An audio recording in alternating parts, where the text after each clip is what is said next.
Well, let's not forget just how different it was in our lives a year ago tonight, because South Africa entered lockdown for the very first time. None of us knew what was going on. None of us knew what it would look like.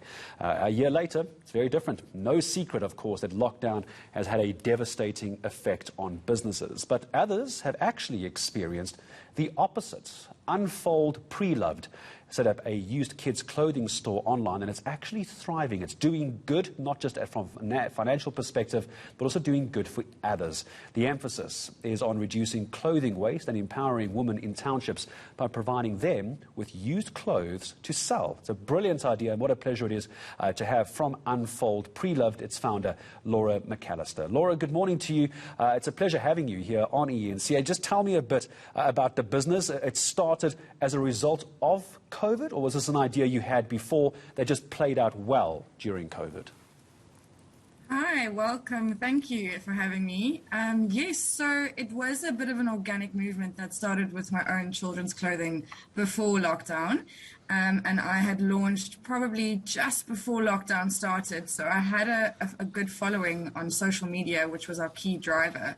And then it really just took off when lockdown hit. Change of season, the good website, the availability of a variety of clothes for children. As you remember, there was some strict regulations of what we were able to buy and not able to buy. And we filled a hole. And I think a lot of people, Laura, are going to say that those kind of regulations around the clothing were draconian. So not only did you identify the problem, but you reacted to it so very, very quickly. And, Laura, I'm hoping you can tell me about this. You didn't just try and do it on your own. You managed to take this clothing and provide jobs to people who probably have just lost their jobs, and they're providing a service. It's almost a perfect COVID-19 business model, isn't it?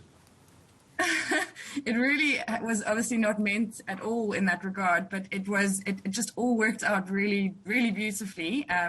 Not to say it wasn't a lot of hard work. I remember we had just launched before lockdown, and there were a few weeks of complete death. You know, everyone just felt the lowness, and nothing happened.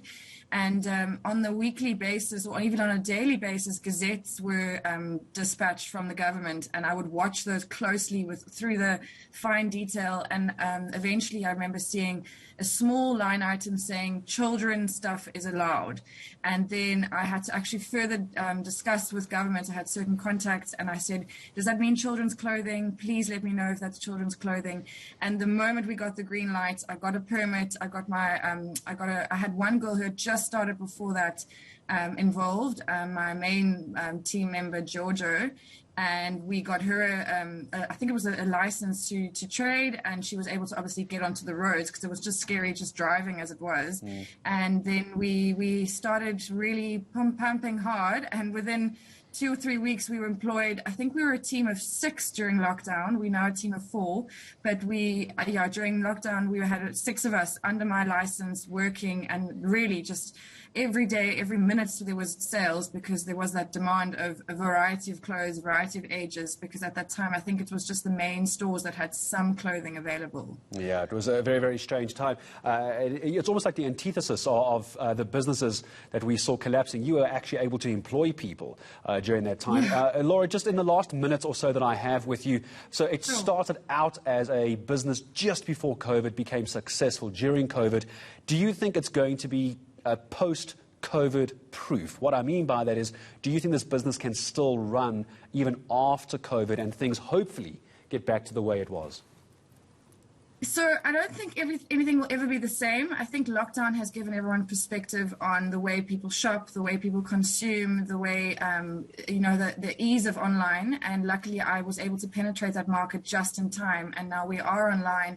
We sell secondhand children clothing. We believe in eco-consciousness. I know that most people in the world now are more aware of how they consume. And this now changes that aspect. You get premium clothes, secondhand. At the same time, people who sell with us obviously make some money because we work on a consignment basis. And I hope in the future this continues. We had a constant stream of sales and support, and I think COVID has changed us, and luckily I was in the right space at the right time. and you also did some fantastic work using the right space and right time to benefit others as well. Laura McAllister, thank you very much for speaking to us here on eNCA, founder and a very successful business owner of Unfold Pre-Loved, in case you wanted to go and take a look at that. Thanks to her for joining me here on eNCA.